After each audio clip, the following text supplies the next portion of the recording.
Friends, आज मैं एक और मोटिवेशनल बात लेके आपके सामने उपस्थित हुआ हूँ।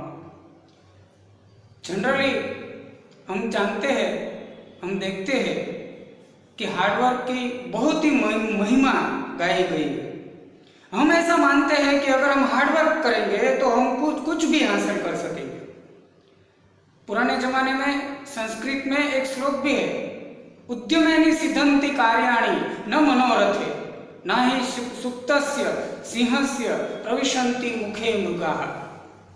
ये जो संस्कृत उक्ति है ये यही बताती है कि अगर आप वर्क करोगे, हार्डवर्क करोगे तो कुछ भी अचीव कर सकोगे, लेकिन आप बैठे रहोगे और सोचोगे कि मैं ये प्राप्त कर लूँ, मैं ये अचीव कर लूँ, तो फ्रेंड्स मैं आपको बताना चाहूँगा दिस इज नॉट पॉसिबल। यानी आपको वर्क तो करना ही पड़ेगा। अगर आप कुछ प्राप्त करना चाहते हैं, कुछ अचीव करना चाहते हैं, तो वर्क करना बेहद जरूरी है। ये बात तो हम समझते हैं, लेकिन आज का जो ये जमाना है, आज का जो ईरा है, बहुत ही एडवांस हो चुका है। हम सब जानते हैं। हमें ये देखने को मिल रहा है कि कभी कभी बहुत मेहनत करने वाले मोस्ट हार्डवर्किंग पीपल होते हैं, वो भी अपने जिंदगी में अपना टारगेट हासिल नहीं कर सकते, सक्सेस प्राप्त नहीं कर सकते। अगर आपको ऐसा महसूस हो रहा है, अगर आप ऐसा सोच रहे हैं कि आप भी हार्डवर्किंग है, बहुत मेहनत करते हैं, लेकिन फिर भी जो एम आपका है, जैसा सक्सेस आप चाहते हैं, वैसा आपको मिलता नहीं है, अगर आपको ऐसा महसूस होता है तो मेरी ये बात ध्यान से सुनिए।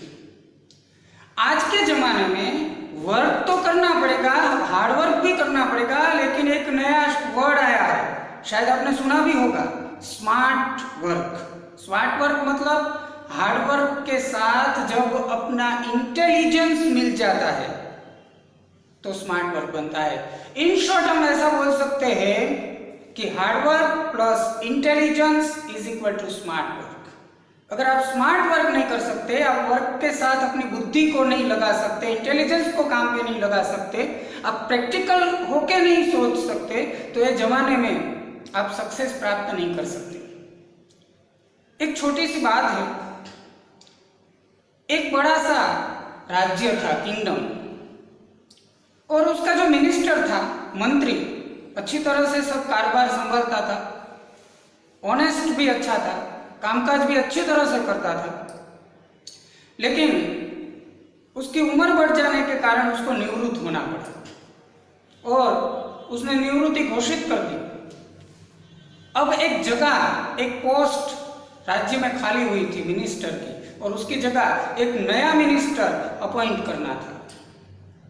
तो उस राज्य के जो किंग थे, जो राजा थे, उसने पूरे राज्य में डिक्लेयर किया कि मेरे पास 5 मैथमेटिकल प्रॉब्लम्स है, मेरे पास 5 मैथ्स के, गणित के प्रॉब्लम्स है, और जो उसको कैलकुलेट करके उसके सही सही आंसर ला पाएगा उसको मैं अपना नेक्स्ट मिनिस्टर बना दूंगा।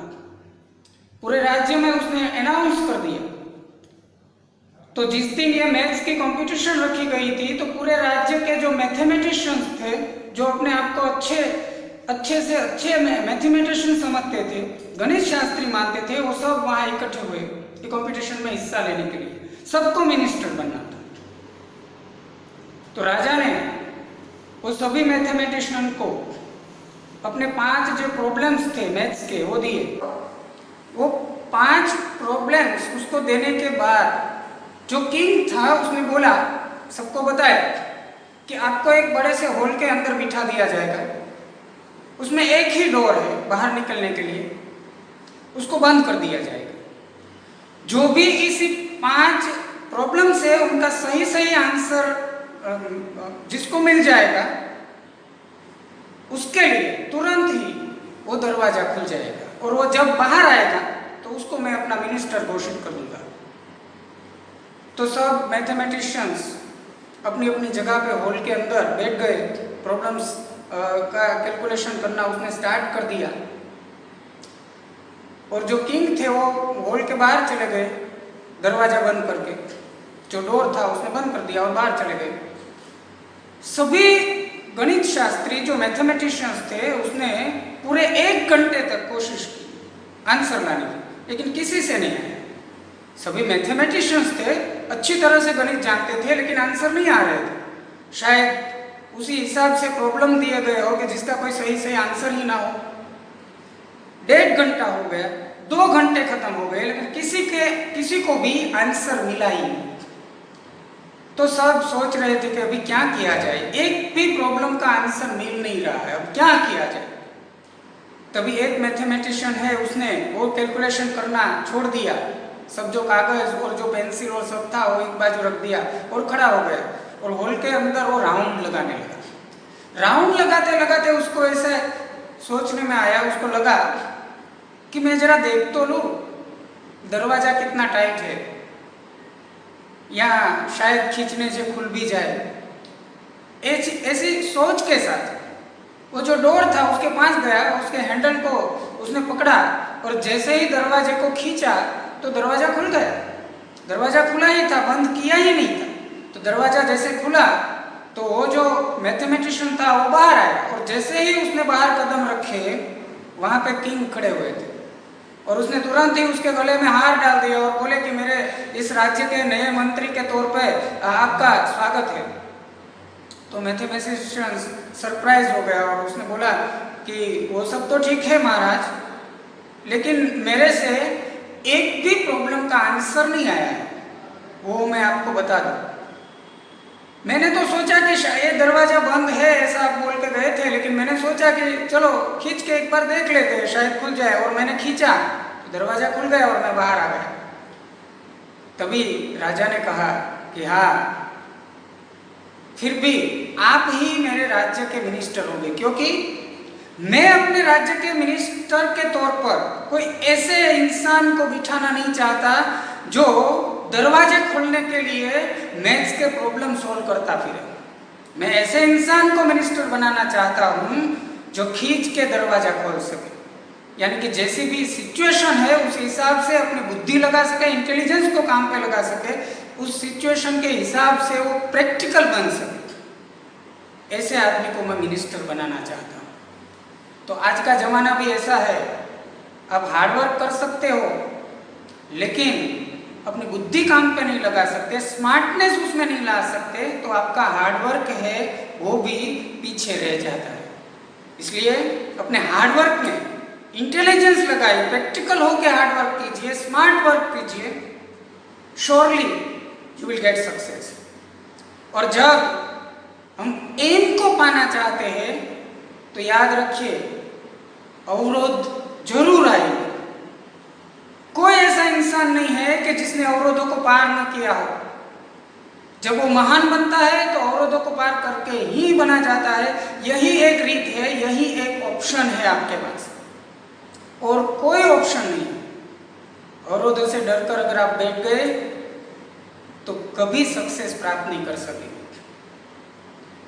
अमेरिका के छोटे से शहर जिसका नाम था डेटॉन नाम के उस शहर की एक छोटी सी एकदम नैरो गली के अंदर लास्ट में कहीं साइकिल को पंचर करने की दुकान चलाने वाले 2 भाई, Wright brothers, Orville right and Wilbur right, जब वो दोनों भाई ऐसी बात करते थे कि हम एक दिन हवा से भी ज्यादा वजनदार चीज को हवा में उड़ा के दिखाएंगे, तो पूरी दुनिया उस पर हंसती थी। ऐसे ही लेमैन जो है वो अगर हंसे तो हमें ज़्यादा उसका रंज नहीं होता, लेकिन उस जमाने के बड़े बड़े साइंटिस्ट थे वो भी इसकी बात पर हंसते थे। उसी जमाने के सबसे बड़े साइंटिस्ट लॉर्ड केल्विन जो रॉयल सोसाइटी ऑफ इंग्लैंड के प्रमुख थे, इतने बड़े साइंटिस्ट ने ऐसा बोला था कि दोनों भाइयों को 7वीं कक्षा की साइंस भी अच्छी तरह से आती नहीं है। वो बोल रहे हैं कि हवा से वजनदार चीज को, भारी चीज को हम हवा में उड़ा के दिखाएंगे, ये कभी भी पॉसिबल नहीं। मैं एक साइंटिस्ट के तौर पे लॉर्ड केल्विन के लिख के आपको नीचे साइन करके दे सकता हूँ कि कभी ऐसा हो ही नहीं सकता। लेकिन फिर भी हम सब ने देखा कि ऐसा हुआ। कैरोलिना नाम का वो अमेरिका का राज्य उसका दरिया किनारा और उसके ऊपर फ्लायर 1 दोनों राइट ब्रदर्स ने एक बार उड़ा के दिखाया। सिर्फ 12 सेकंड के लिए ही उड़ सका, लेकिन उस 12 सेकंड की छोटी सी फ्लायर 1 की उड़ान के कारण आज हम 1250 किलोमीटर प्रति कलाक की झड़प से चलने वाले सुपरसोनिक विमान इजाद कर सके। अगर वो दूसरों की बातों को सुन के रुक गए होते तो शायद वो ये न कर पाते। कहने का मतलब यह है कि कभी भी किसी की बातों को सुन के या तो अपने सामने आने वाले अवरोधों को देख के रुकना मत, चलते रहना और एक दिन आप जरूर से अपना टारगेट हासिल कर सकेंगे। क्या है ना कि जब मैं रुक जाता हूँ तो मेरे साथ ही रुक जाता है रास्ता। जब मैं रुक जाता हूँ तो मेरे साथ ही रुक जाता है रास्ता, और मैं चलता रहता हूँ तो हरदम आगे बढ़ता रहता है रास्ता। अगर हम चलते रहेंगे तो रास्ते बढ़ते रहेंगे, लेकिन हम रुक जाएंगे तो रास्ता वहीं पे ही खत्म हो जाएगा। इसलिए दोस्तों, हरदम चलने का जज्बा रखिए और जरूरत पड़े तो स्मार्ट वर्क करते रहिए, अपने इंटेलिजेंस को अपने वर्क के अंदर ऐड करते रहिए। You will definitely get success. और लास्ट में अपनी एक बात खत्म करते हुए मैं कहना चाहूँगा कि मंजिल को पाना आसान नहीं होता। मंजिल को पाना आसान नहीं होता, बिना संघर्ष के कोई महान नहीं होता। जब तक न पड़े हथौड़े की चोट, जब तक न पड़े हथौड़े की चोट, कोई पत्थर भी भगवान नहीं होता, कोई पत्थर भी भगवान नहीं होता। नमस्कार।